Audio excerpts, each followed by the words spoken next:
જય જવાન જય કિસાન। આજે આપણે આપણી સોનેરી લીલોડી ધરતી ઉપર આવી ગયા ભાઈ। કેમ છો મિત્રો? મજામાં ને?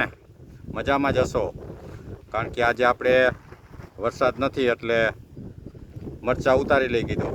મરચાં લાગી ગયા મરચીમાં। આપણી આ મરચાં છે ઓર્ગેનિક અને આજે વેચવાના છે। હવે શું ભાવ આવે અત્યારે તો ન ખબર પડે, પણ બપોર પછી બપોરે 10-11 વાગે 11 વાગ્યાનું કહે છે કે તમારા મરચાંના ભાવ 11 વાગે નક્કી કરશું, બજાર ખુલે ને એટલે કીધું કાંઈ વાંધો નહીં। એટલે આપણે ઉતારે છે અને ઢગલોય સારો થઈ ગયો છે,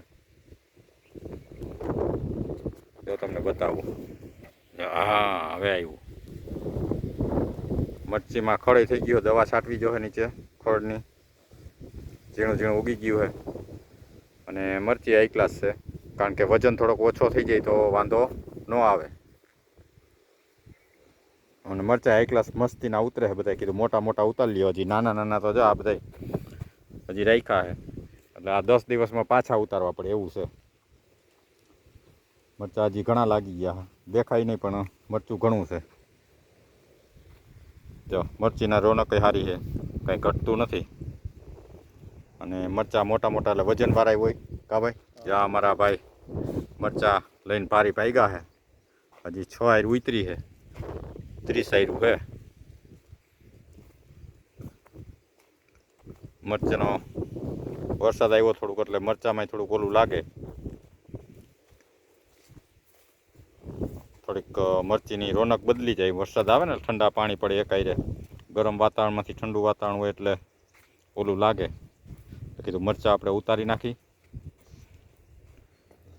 એટલે મરચાં જે ઉતારવા છે ઉતારે છે અને બપોરે આવશે એટલે એ મરચાં વહી જા, ગાડી ભરાઈ જા।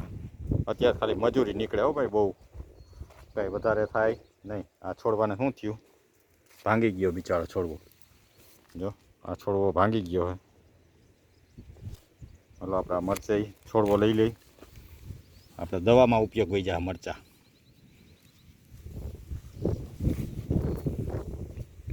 જો ઉતરી જાય એટલે એની રોનક જ બદલી જાય, વજન ઓછો થઈ જાય ને, આપણે વજન ઉપાડતા હોય ને કેવો મૂકી દે એટલે નિરાશ થઈ જાય। અમે ખેતરમાં પાછો બાવર વાવ્યો છો એક, જો કાંટાવાળો બાવર વાવ્યો છે દેશી, ડ્રીપમાં પાછો વાવ્યો નથી પણ ઉગ્યો છે, કાઢવાનું મન નથી થતું એ ભાઈને। જો આપણી મગફળી, આજે વાતાવરણ મસ્ત છે એટલે રોનક જ લાગે, કાંઈ ઘટે નહીં। તડકી છે દેખાણી રહી, પણ અત્યારે તો આ તડકી નીકળે એવું કહે। મરચાં બતાવો,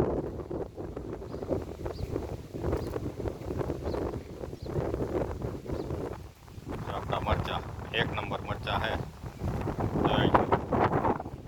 કંઈ ઘટે નહીં, બધા પાડા પાડા થઈ ગયા। છાંયે મરચાંનો ઢગલો કરી નાખો, પછી બપોરે ચોખાઈ જાય, કારણ કે 20 કિલોને માથે 100 ગ્રામ 200 ગ્રામ જેવું ચોખવાનું હોય, એટલે વજન કાઢી ન લાગે। મરચાં પણ મસ્તના છે, આપણે ઉતારીને એવું લાગે। આ પછી સુકાઈ ન થાય એ ફર્સ્ટ ક્વોલિટીના થાય, પણ વરસાદના હિસાબે બગડતા હોય, એટલે આપણે મરચાં ઉતારી જ લઈ, એટલે ફોરવર્ડ ઓછું થાય। પછી હવે એકાદી વાર ઉતાર નાખ, પછી ઉતારવાના ન હોય, કારણ કે પછી તો આ ક્વોલિટી આવી ન બને। બીજી શરૂઆતની મરચાં લઈ ગયા હોય અને પછી લાગે એમાં ઘણો ફેર આવે, એટલે આપણે આ જ્યાં ડાય તૂટી ગઈ હતી મરચાં આ દવામાં ઉપયોગ આવી જાય। કોઈ નીચે નાના ખૈરા હોય એ બધાય, જ્યાં આપણી આ બેગોની અંદર ખાતર ને દવા બે બને છે, જો એમાં ગેસ થાય એટલે અવાજ આવ્યા જ રાખે છે, આમાંથી ગેસ બહાર નીકળતો હોય, એટલે આમાં થોડું થોડું કાંઈ જ રાખી।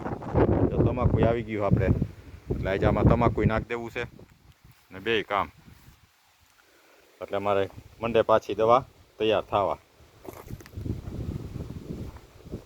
જો અમારી ખાતર ને દવાની બે બેગું કમ્પ્લીટ છે. આપણે ચાલુ કરી દીધું હોત. મરચીમાં 3-4 રાઉન્ડ મારી દીધા અને મગફળીમાં 3-4 રાઉન્ડ મારી દીધા બેયના.